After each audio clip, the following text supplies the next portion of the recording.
আসসালামু আলাইকুম ওয়া রাহমাতুল্লাহি ওয়া বারাকাতুহু। সম্মানিত প্রিয় বন্ধুগণ, আজকে খুবই অত্যন্ত গুরুত্বপূর্ণ একটি ভিডিও নিয়ে উপস্থিত হইলাম। সেই বিষয়টি হচ্ছে যে যাদের মাথা ব্যথা হয়, প্রচুর মাথা ব্যথা করে, তো আজকে সরাসরি আমি কোরআন থেকে এই আমলটি আপনাকে শিখিয়ে দেব। এই আমলটি যদি আপনি করতে পারেন তাহলে দেখবেন আপনার মাথা ব্যথার সাথে সাথে দূর হয়ে যাবে। অত্যন্ত গুরুত্বপূর্ণ।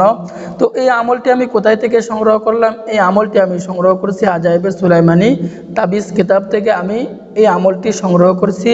তো আজাইবে সুলাইমানি তাবিজ কিতাবের 46 নং পৃষ্ঠায় লেখক বলতেছেন, যাদের মাথা ব্যথা দূর করার তকবির, মাথা ব্যথা দূর করার আমল, যদি কাহারও মাথা ব্যথার অর্ধেক ব্যথা করে তাহলে নিম্নোক্ত দোয়াটি কাগজে লিখিয়া তাবিজ বানায়া ব্যথাস্থানে বাঁধিয়া দিবে, আল্লাহর রহমতে সে শেফা লাভ করিবে। অত্যন্ত গুরুত্বপূর্ণ।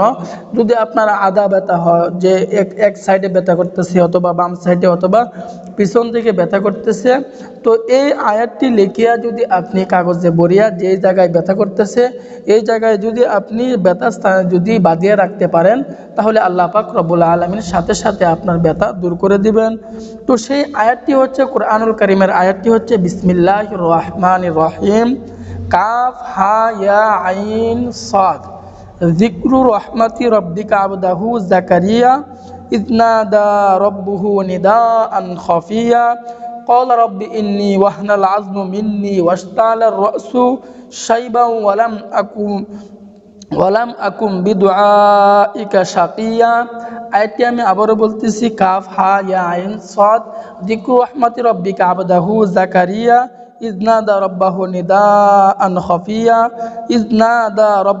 নিদাআন খাফিয়া ক্বালা রব্বি ইন্নী ওয়াহনাল আযমু মিন্নী ওয়াশতা'আলার রা'সু শাইবান ওয়ালাম আকুন বিদুআইকা শাকিয়া।